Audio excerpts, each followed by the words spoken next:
В сегодняшнем видео я бы хотел поговорить о финансовой грамотности и саморазвитии. Знаете, я сам из простой семьи, и меня некому было учить финансовой грамотности. Как-то раз я просто случайно напоролся на книжку Роберта Кийосаки «Богатый папа, бедный папа», и это просто перевернуло мир внутри меня. Я не осознавал, насколько все оказывается по-другому. По-другому от того, как я думал. То есть меня учили в детстве учись хорошо, как говорит Кийосаки, получай хорошие отметки, а потом ты найдешь себе работу с хорошими льготами и благополучно выйдешь на пенсию. То есть этому учили нас наши родители. И раньше я думал, что это действительно нормально, то есть работать всю жизнь где-то, а потом выйти на пенсию и надеяться на то, что государство позаботится о тебе. И когда я послушал эту книгу, я понял, что на самом деле это не так, что о тебе никто не позаботится, кроме тебя самого. Потом Кийосаки упоминал такие вещи, как то, что дом — это не актив, не является вашим активом. Всю жизнь я рос с идеей, что иметь свою квартиру — это жизненно необходимо. То есть у тебя должна быть своя крыша над головой. И знаете, даже один раз как-то мой друг пошутил, что если у тебя есть квартира и машина, ты вполне себе состоявшийся человек. И отчасти я тогда воспринял это как правду. Знаете, что если у тебя есть и квартира, и машина, то есть ты вполне себе неплохо себя чувствуешь. Но сейчас важно понимать, что наличие квартиры или машины — это совсем не показатель. Вы знаете, всю свою жизнь я прожил на съемной квартире, и у меня все время была мысль в голове, что мне нужно купить свое собственное жилье, свою крышу над головой. И недавно я осознал, что жить в съемной квартире намного выгоднее. Да и в целом ничего в этом нету, если ты всю жизнь живешь на съемной квартире, потому что ты ни к чему не привязан. Ты не привязан к месту, где ты работаешь, ты не привязан даже к стране, где живешь. То есть в любой момент ты собрал свои вещи и можешь ехать куда ты хочешь. И вот еще одна вещь, которую я хотел бы обсудить, это то, что люди готовы просто взять квартиру в ипотеку на 10, 20, 30 лет и отдавать свои последние деньги и жить от зарплаты до зарплаты.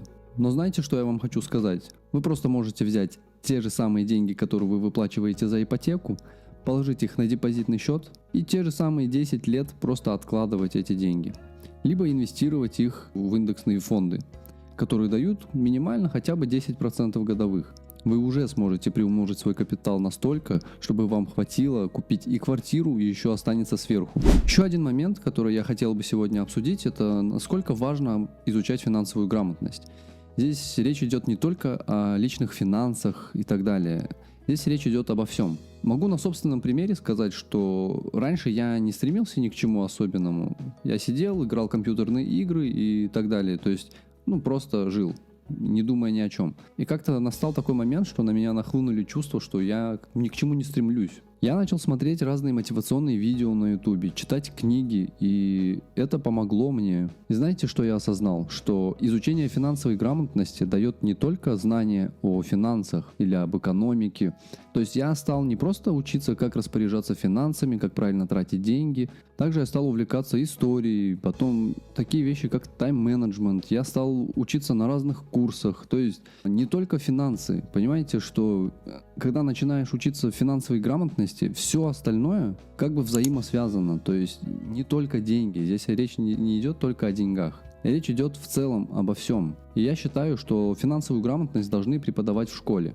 Еще одна вещь, которую я хотел бы обсудить, это инвестирование в себя. Как я упомянул до этого, что я начал обучаться на разных курсах, но прежде чем к этому прийти, меня все время душила жаба отдавать деньги какому-то дядьке за непонятно что. Как-то раз я решился все-таки попробовать, и я не пожалел. Я осознал, насколько это важно. Я осознал, что видео на ютубе, книги, да, это хорошо, это важно, это полезно, но это малая доля знаний, которые ты можешь получить. Здесь я хочу сказать, что инвестирование в собственные знания – это одна из важнейших частей финансовой грамотности. Когда я начал инвестировать в собственные знания, то есть я имею в виду, я стал покупать курсы за деньги, и не за маленькие. И это мне помогло разобраться с личным бюджетом. Я не стал зарабатывать больше, я зарабатывал так же, как зарабатывал, но при этом у меня стало оставаться больше денег. То есть здесь речь идет не о том, сколько ты зарабатываешь, речь идет о том, сколько ты сможешь сохранить.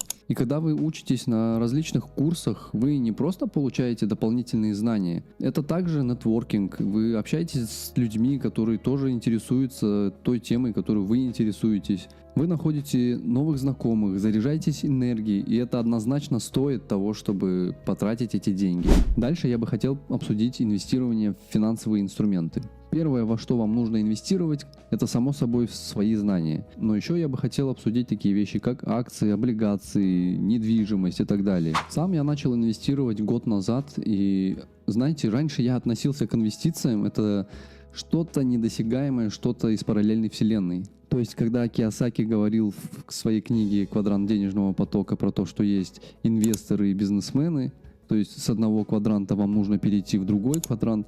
Первый раз я послушал это как-то скептически, и я подумал, это где-то там, это где-то на богатом. Но потом я стал задумываться, а почему нет? Почему люди инвестируют, то есть они как-то это делают, а почему я не могу?